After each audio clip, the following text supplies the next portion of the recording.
Hi friends, आप लोगों का बहुत बहुत स्वागत करता हूं। मैं रितेश, झारखंड एजुकेशन हब के इस यूट्यूब चैनल पे।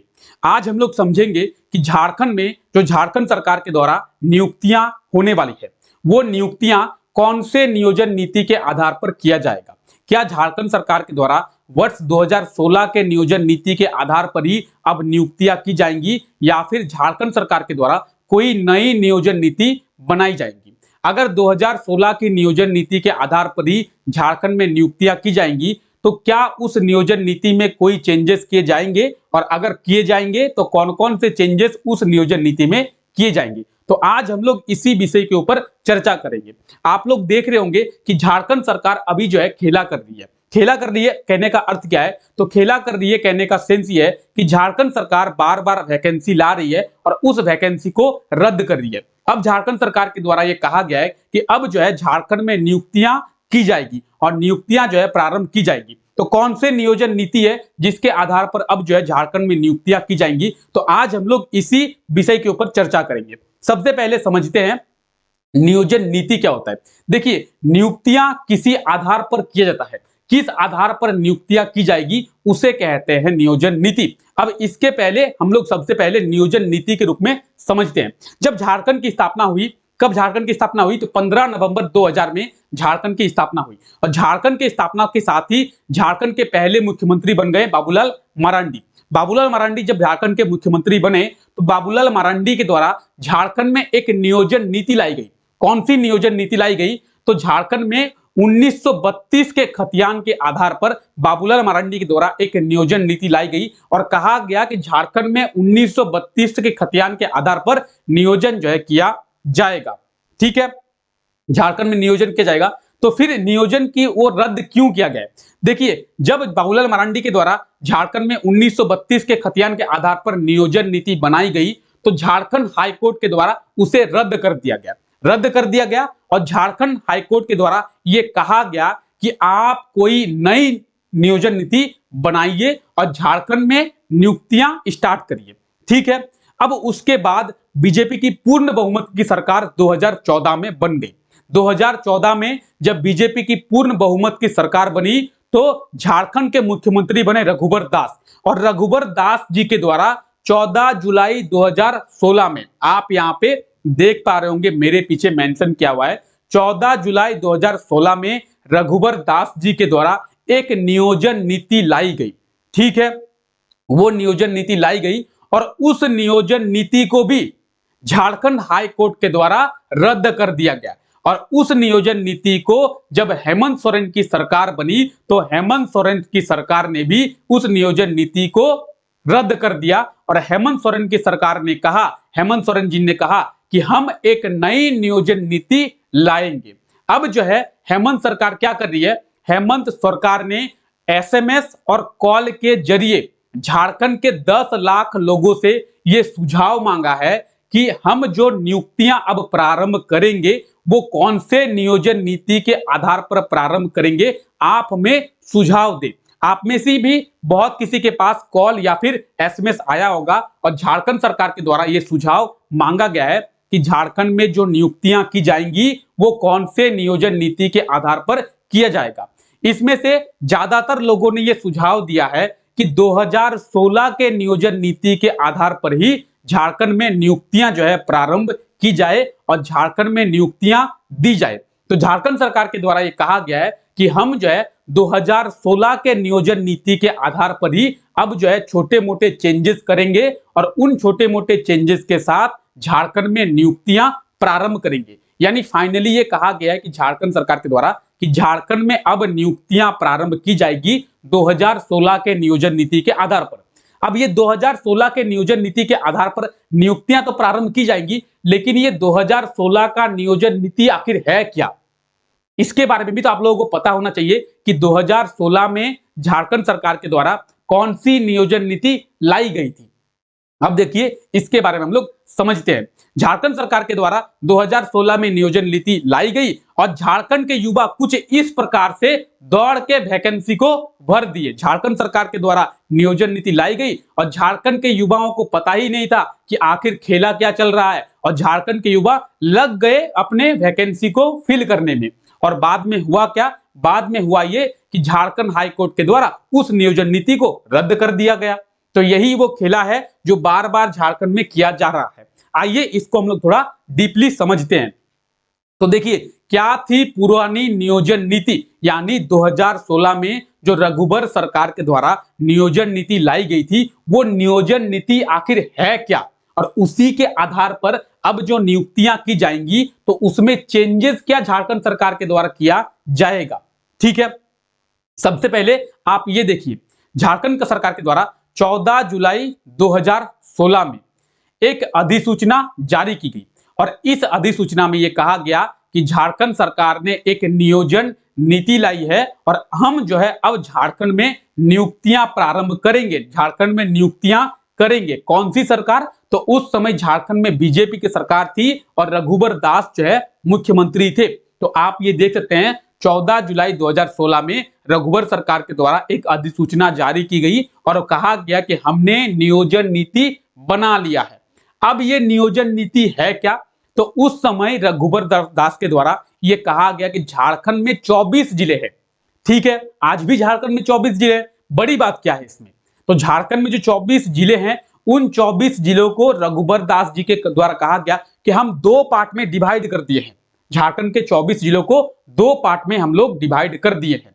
ठीक है, दो पार्ट में डिवाइड कैसा किए हैं? तो उनके द्वारा कहा गया कि एक पार्ट में हम लोग 13 जिलों को रखे हैं और दूसरे पार्ट में हम लोग 11 जिलों को रखे हैं। एक पार्ट में 13 जिले और एक पार्ट में 11 जिले को रखे हैं। जिस पार्ट में हम लोग 13 जिले रखे हैं उसको हम लोग अनुसूचित कहेंगे और जिसमें हम लोग 11 जिले रखे हैं उसको हम लोग गैर अनुसूचित कहेंगे। ठीक है, मतलब क्या? मतलब झारखंड सरकार के द्वारा दो पार्ट में झारखंड को डिवाइड कर दिया गया और कहा गया कि एक पार्ट में हम लोग 13 जिलों को शामिल करेंगे और दूसरे पार्ट में हम लोग 11 जिलों को शामिल करेंगे। इस तरीके से झारखंड के 24 जिलों को हम लोगों ने डिवाइड किया। ठीक है, डिवाइड करने के बाद उन्होंने कहा जिस पार्ट में 13 जिले हैं उसको हम लोग अनुसूचित कहेंगे और जिस पार्ट में 11 जिले हैं उसको हम लोग गैर अनुसूचित कहेंगे। ठीक है, ये इतना तो कह दिया गया और उनके द्वारा कहा गया कि यही हमारी नियोजन नीति है। अब कहा गया यही नियोजन नीति है, मतलब ये कि जिसमें 13 जिले हैं, यानी अनुसूचित जिलों में, जिसमें 13 जिले हैं अनुसूचित जिलों में, उस अनुसूचित जिले में नियुक्तियां की जाएंगी, लेकिन उसी जिले के लोगों को ही नियुक्त किया जाएगा। मतलब कि मान लेते हैं कि रांची जो है इन 13 जिलों के अंदर आता होगा जहां पे अनुसूचित जिला है, तो रांची के लोगों को ही रांची में नौकरी दी जाएगी। ठीक है, कोई दिक्कत नहीं है, यहां तक कोई दिक्कत नहीं है। उसके बाद कहा गया कि बाकी जो बच गए हैं 11 जिले, जिसे हम लोगों ने दूसरे पार्ट में रखा है और जिसे हम लोगों ने गैर अनुसूचित जिला कहा है, हाँ, उसमें जो भी नियुक्तियां होंगी 24 जिलों में से होंगी। इसका मतलब क्या? 24 जिलों में से मतलब इन 13 जिलों के लोग भी वहां पे नियुक्त होंगे, वहां पे जॉब मिलेगी उनको भी, लेकिन उन 11 जिलों के लोगों को इन 13 जिलों में जॉब नहीं मिलेगी, नियुक्त नहीं होंगे। मतलब आप बोलेंगे सर मतलब नहीं समझ में आया, थोड़ा सा खिचड़ी बन गया है। चलिए खिचड़ी को हटाते हैं और दाल और सब्जी लाते हैं सेपरेट। मतलब ये हुआ कि एक साइड में 13 जिले रखे गए, एक साइड में 11 जिले रखे गए। ठीक है, 13 और 11 रख दिया गया। 13 वाले को अनुसूचित जिला कहा गया और 11 वाले को गैर अनुसूचित जिला कहा गया। 13 जिलों वाले में कहा गया कि इन 13 जिलों के लोगों को यहीं पे नियुक्तियां मिलेंगी, इन 11 जिले के लोगों को इन 13 जिलों में नियुक्ति नहीं की जाएगी, यानी इन 11 जिलों के लोगों को यहां पे जॉब नहीं मिलेगा। तो बोला तो इन 11 जिले के लोगों को अपने 11 जिलों में ही जॉब मिलेगा और इनके 11 जिलों में इन 13 जिले के लोगों को भी जॉब मिलेगा, यानी बाकी जो बच गए हैं 11 जिले, उनमें 24 जिले के लोगों को ही जॉब मिलेगा, लेकिन उन 13 में जिसे हम लोग अनुसूचित जिला कहेंगे उसमें बस 13 जिले को ही मिलेगा, उन वहां पे रहने वाले लोगों को ही मिलेगा। अब बोलेंगे वहां पे रहने वाले लोगों को आप कैसे सेंस करेंगे? वहां पे सेंस इस तरीके से करेंगे, उनका खतियान है कि नहीं है, उनके खतियान के आधार पर करेंगे। वो 30 वर्षों से वहां पे रह रहे हैं तो उस आधार पर करेंगे। उनके पूर्वज वहां पे रहते थे तो उस आधार पर करेंगे। उनका पत्नी, उनकी पति या फिर बेटा कोई एक रहता हो तो उस आधार पर करेंगे। ठीक है, तो आई होप इतना आप लोग समझ गए। और इसमें कहा गया कि अनुसूचित जिले जो हैं उनको ग्रुप सी और ग्रुप डी की नौकरियां दी जाएगी। अनुसूचित जिलों में ग्रुप सी और ग्रुप डी की नौकरियां दी जाएंगी। अब बोलेंगे सर इतना तक तो सही है, रद्द क्यों किया गया ये बोलिए। तो रद्द इसलिए किया गया, देखिए हो गया। अब जो है इसका मतलब ये था कि अनुसूचित जिले की नौकरियां वहीं के लोग अप्लाई कर सकते थे और गैर अनुसूचित जिले की नौकरियां सभी लोग अप्लाई कर सकते थे। ठीक है, गैर अनुसूचित जिलों की जो नौकरियां हैं वो हर कोई अप्लाई कर सकता था और अनुसूचित मतलब 13 जिलों वाले में वहीं के लोग और इन 11 जिलों में सभी लोग। ठीक है, और ये जो नियोजन नीति है ये झारखंड सरकार के द्वारा 10 साल के लिए बनाया गया। तो ठीक है, अब आप बोलेंगे सर नियोजन नीति तो बन गई। ठीक है, नियोजन नीति बन गई, एक साइड में 11 जिले, एक साइड में 13 जिलों को रख दिए। तो सर दिक्कत कहां पे आई, आखिर इस नियोजन नीति को रद्द क्यों किया गया? जब नियोजन नीति बन गई थी, सरकार नियुक्त करना भी चाहती थी, तो सर नियुक्तियां आखिर हुई क्यों नहीं? झारखंड के लोगों को नौकरी आखिर मिली क्यों नहीं? तो प्रॉब्लम यह हो गया कि ये जो नियोजन नीति रघुवर सरकार के द्वारा लाई गई और रघुवर सरकार के द्वारा जैसे ही इस नियोजन नीति को लाया गया वैसे ही क्या किया गया, वैसे ही झारखंड शिक्षक की भर्ती भी शुरू कर दी गई और झारखंड शिक्षक की बम्पर वैकेंसी 17,500 वैकेंसी झारखंड शिक्षक की ला दी गई रघुवर सरकार के द्वारा। यानी रघुवर सरकार नियुक्त करना चाहती थी, वो चाहती थी कि हमने नियोजन नीति बना लिया है और नियोजन नीति बनाने के बाद अब जो है हम झारखंड में शिक्षक भर्ती करेंगे और झारखंड के लोगों को रोजगार देंगे, झारखंड के लोगों को क्या करेंगे तो हम लोग नौकरी देंगे। ठीक है, अब जो है शिक्षक भर्ती शुरू हो गई और झारखंड के लोगों ने धड़ल्ले से वैकेंसी भर दी। झारखंड के लोगों ने धड़ल्ले से वैकेंसी भरी, मतलब 17,500 शिक्षक भर्ती में लाखों युवा, लाखों लोगों ने वैकेंसी जो है भर दी।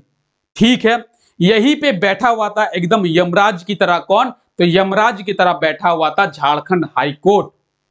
ठीक है, इसी नियोजन नीति पे झारखंड हाईकोर्ट यमराज की तरह बैठा हुआ था और झारखंड सरकार के द्वारा 2016 में लगभग 17,572 यानी 17,500 वैकेंसी जो है शिक्षक भर्ती के लिए ला दिया गया। ठीक है, इनमें से जो अनुसूचित जिले हैं 13 जिलों वाले उसमें 8,423 और जो गैर अनुसूचित है यानी 11 जिलों वाले जहां पे सभी भर सकते हैं उसमें 9,149 पद के लिए शिक्षक भर्ती के आवेदन मांगे गए। यानी पूरे झारखंड के 24 जिलों से 17,572 पदों की वैकेंसी जो है झारखंड सरकार के द्वारा लाई गई।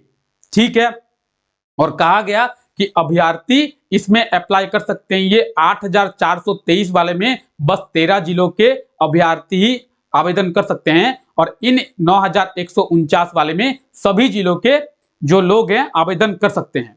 यहीं पे एक लड़की थी और लड़की थी पढ़ी लिखी। बोला जाता है ना कि पढ़ी लिखी अगर लड़की हुई तो सबका बैंड बजा के रखेगी। एक लड़की थी और लड़की थी पढ़ी लिखी, उनका नाम था सोनी कुमारी। सोनी कुमारी पहुंच गई झारखंड हाईकोर्ट यानी यमराज के पास और सोनी कुमारी बोली कि देखिए मैं जो हूं गैर अनुसूचित जिले की रहने वाली हूं, यानी उन 11 जिलों में से मैं रहने वाली हूं और मैंने जो है अनुसूचित जिलों की ऊपर वैकेंसी डाल दी है, यानी वो फॉर्म को अप्लाई कर दिया है और मेरे फॉर्म को जो है रद्द कर दिया गया। ये पहुंच गई झारखंड हाईकोर्ट। ये आप देख सकते हैं, ये कौन है? सोनी कुमारी। और सोनी कुमारी पहुंच गई झारखंड हाईकोर्ट। झारखंड हाईकोर्ट ने क्या कहा? झारखंड हाईकोर्ट ने कहा कि सही बात है, आप आवेदन को रद्द नहीं कर सकते हैं और भारतीय संविधान के अनुसार 100% रिजर्वेशन किसी भी क्षेत्र में नहीं दिया जा सकता।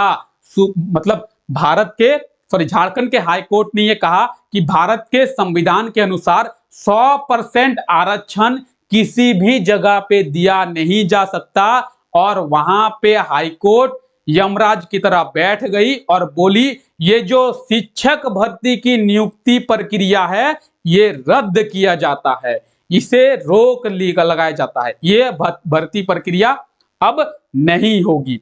तो सोनी कुमारी ने इसके ऊपर मांग उठाई और उन्होंने कहा कि झारखंड के किसी भी युवा के साथ भेदभाव नहीं किया जा सकता और 100% जो है रिजर्वेशन किसी भी क्षेत्र में नहीं दिया जा सकता। यह भारतीय संविधान में कहा गया है। भारतीय संविधान में राइट टू इक्वलिटी, समानता का अधिकार है और समानता का अधिकार को देकर सोनी कुमारी ने झारखंड हाईकोर्ट में ये चले गए। ठीक है, उसके बाद झारखंड हाईकोर्ट जब ये चले गए तो नियुक्ति प्रक्रिया रद्द हो गई। अब झारखंड के मुख्यमंत्री हेमंत सोरेन है, ये बोल रहे हैं कि हम अब नियुक्ति प्रक्रिया को शुरू करेंगे और क्या करेंगे, अब जो है हम करेंगे क्या, अब हम झारखंड में जो 100% था, 100% भारतीय संविधान के अनुसार आप 100% जो है नहीं कर सकते रिजर्वेशन। तो हेमंत सोरेन ने कहा है कि वो 100% नहीं रखेंगे, हम पूरे जिलों में यानी 13 और 11 नहीं बांटेंगे कि 13 जिले एक तरफ 11 जिले एक तरफ, अनुसूचित जिले को हम अलग रखेंगे, गैर अनुसूचित जिलों को अलग रखेंगे। झारखंड के मुख्यमंत्री हेमंत सोरेन ने कहा है कि हम ऐसा नहीं करेंगे। हम क्या करेंगे, हम जो है झारखंड के 24 जिले को मिला लिए और इन 24 जिलों में ही 50% आरक्षण रखेंगे, 50% आरक्षण रखेंगे झारखंड के लोगों के लिए।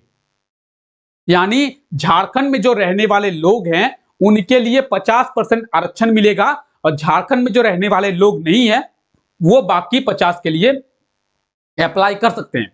मतलब मैं झारखंड का रहने वाला हूं तो मैं पूरे 100% के लिए अप्लाई कर पाऊंगा और अगर कोई व्यक्ति है वो झारखंड में नहीं रहता है तो वो केवल 50% के लिए ही अप्लाई कर पाएंगे। यानी अगर 100 वैकेंसी है तो उन 100 में से मैं झारखंड का रहने वाला हूं तो मैं जो है पूरे 100 वैकेंसी के लिए अप्लाई करूंगा और अगर कोई झारखंड का रहने वाला नहीं है वो अप्लाई करना चाहता है तो वो जो है 50% के लिए अप्लाई करेगा। ठीक है, झारखंड सरकार के द्वारा ये कहा गया है और झारखंड सरकार के द्वारा ये भी कहा गया है कि 50% के अलावा EWS इकोनॉमिकली वीकर सेक्शन जो जनरल कास्ट का बनता है, EWS इकोनॉमिकली वीकर सेक्शन के लिए भी 10% का आरक्षण दिया जाएगा। यानी कुल आरक्षण की बात करेंगे तो 60% मिलेगी, 60% आरक्षण रखा जाएगा और बाकी जो है 40% कोई भी अप्लाई कर सकता है। तो झारखंड के लोगों के लिए 60% आरक्षण अब रखा जाएगा। ठीक है, तो 100% को हटाकर झारखंड में नियोजन नीति ये झारखंड सरकार के द्वारा बनाई जा रही है कि झारखंड में 60% आरक्षण रखा जाएगा और 40% के लिए सब कोई अप्लाई कर सकते हैं। और अब झारखंड के मुख्यमंत्री हेमंत सोरेन जी के द्वारा ये कहा गया है कि झारखंड में अब जो नियुक्तियां हैं वो प्रारंभ की जाएगी। तो ये आप आर्टिकल भी देख सकते हैं। 2016 के नियोजन नीति में कुछ चेंजेस करके अब जो है 2016 के नियोजन नीति के आधार पर ही झारखंड में नियुक्तियां की जाएंगी। और आप ये देख पा रहे होंगे यहाँ पे दिया हुआ 60% और ये 40%, तो 60% और 40% यहाँ पे रखा गया है। ठीक है, तो झारखंड में अब जो है झारखंड सरकार के द्वारा नियुक्तियां की जाएंगी। तो आप लोग अब जो है अपने पढ़ाई को करना शुरू कर दे, अब जो है झारखंड में नियुक्तियां की जाएंगी। तो चलिए आज के लिए हम लोग इतना ही रखते हैं। आई होप आपको सभी चीजें अच्छे से समझ में आ गई होंगी और इस वीडियो को आप लोग लाइक कर दे, साथ ही साथ वीडियो को अपने दोस्तों तक भी शेयर करें और उनको भी बताएं कि अब जो है झारखंड में नियुक्तियां की जाएंगी, अब जो है पढ़ने का समय आ गया है। तो चलिए आज के लिए लोग इतना ही रखते हैं, मिलते हैं नेक्स्ट क्लास में, तब तक के लिए thank you, take care, bye bye.